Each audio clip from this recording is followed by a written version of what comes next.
Hello, it's Daz. It's been a minute since I talked about a particular spiritual topic, and I want to talk about something called Naguals, or shapeshifters. What inspired me was as I looked back at my life and my connection to animals, and just how animals in general can have a spiritual connotation. The reason I'm calling them Naguals is because on my father's side, coming from the Otomi tribe, in central Mexico, that was often what they were called, but colloquially they can be also known as shapeshifters. As I was thinking about the past and some strange things that happened to me throughout my life, I remember when I was visiting Mexico the last time with my dad.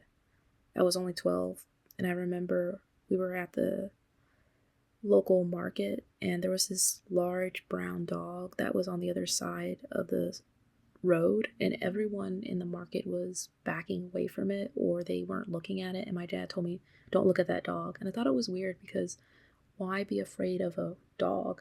But it was bigger than normal. Admittedly, I was 12, and I was like maybe 5'3" around that time, so I wasn't like short. I mean, I'm like 5'5" now. Some people think I look like I'm 5'6" or 7. I don't know, I think it's just my dimensions, but it looked so large for a regular dog, and I looked the dog in its eyes, and its eyes looked human, and they looked bloodshot. It was like I was staring back at a miserable person, but in a large brown dog's body.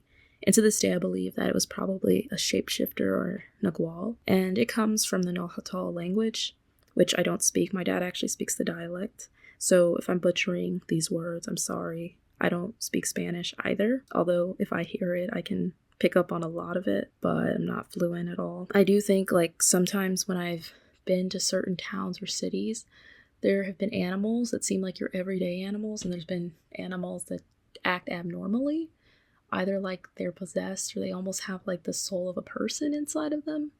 And I've always found it interesting because obviously Mexico's not the only place where these folklores or mythology comes out of. It's all over the world, the idea of shapeshifters. I just am more familiar with Native American mythology around it.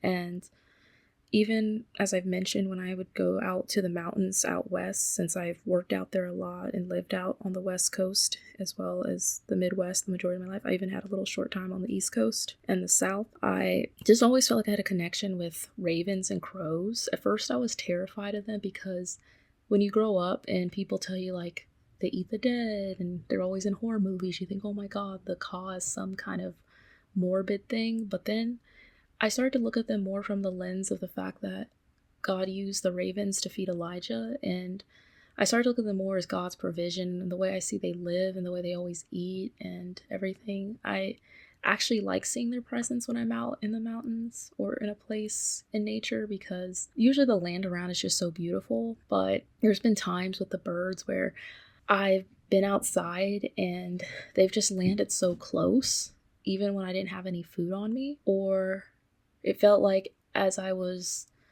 at a stop sign or a stoplight, they just landed right there, and like the whole day felt like they were just following me everywhere I went. I remember when I went to visit LA, and as soon as I got on the freeway, it felt like there were some ravens or crows, and I get them mixed up. I know ravens are bigger and they tend to live in more rural areas or remote areas, so it's probably more like crows, and it felt like it was flying alongside. So there's definitely, I do think that there is something to a lot of those legends, and it's just very interesting because in some cultures they're seen as omens. Now when it comes to humans having the ability to shapeshift, I'm not necessarily a fan of that idea, because I don't think it's a good thing. Like when I saw that dog and its eyes looked miserable, it didn't look like it was having a good time in the dog's body. It looked like it was sad.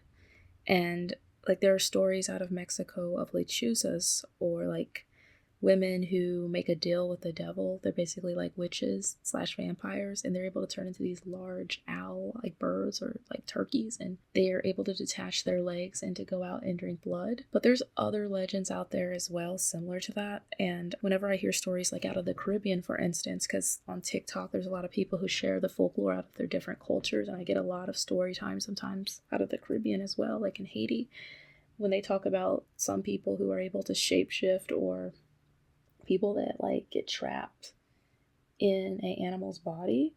It seems so weird in Western culture to think of something like that, but just like the dog thing is what makes me that experience. Again, I was a kid, but still, I don't think that part of it is good, but I do think animals are God's creation and that they're special. Like I've been places where there's stray dogs or cats, and it just I felt like a natural affinity or connection with them. But I'd like to know if you guys have had any odd encounters with animals where they seem like they almost took on human-like traits, or even if there's a particular animal that you find yourself drawn to or it's drawn to you. I'll say owls for me, I don't really see them in a good light. I mean, admittedly, I've associated owls like with Molech, Lilith, but even like in my own personal life, I once had a time where I was really in deep sadness about something that gave me a lot of heartache. And I prayed and I asked God, like, can you show me the source of the heartache? And whenever I prayed that, I literally saw a white owl, like I had a vision of one. And then it zoomed down and it looked like kind of like on the fourth kind, an alien. And what's interesting about that is I've seen a white owl in person before at night on my way home with my mom. Like she was a witness to it too, and it like flew onto the stoplight. And around that time, a lot of chaos was happening. And there was another time where an owl like flew out at night and it just kind of watched. And owls are interesting, like they can see in the dark. And I know they're affiliated a lot with cults. Some people see them as wise. For me, I feel like the owl has always kind of been like a watcher. And what's interesting, because I mentioned this in my last video with like talking to ChatGPT about different topics, when I was talking about spiritual topics, I was just playing around and I started talking about like my childhood experiences and adulthood experiences with things that were otherworldly. And ChatGPT, without me telling it anything about my history of anything I've talked about on this channel, when I started talking about the owls and everything, it told me how the owls could be seen as watchers. And I'm like, can you tell me what you mean by watchers? Because when I think of watchers, I think of Genesis 6, I think of the book of Enoch. And it started telling me about the watchers from the book of Enoch, but it also started telling me about like spiritual watchers that try to observe people, like spirits that try to observe and interfere with the affairs of our life through the lens of an animal. So I found that interesting as well, and I definitely think there is some truth to that. Not that I'm afraid or like worried like, oh, an animal is gonna like run my life or something, but I do think that there's a lot in this world we don't understand. And yeah, again, if you have any stories you would like to share of your own about animals, whether good or bad, or you feel like there's a particular animal that you're connected to, let me know. I hope you found this video interesting, that you have a wonderful rest of your week and a good weekend. Take care. God bless. Until next time.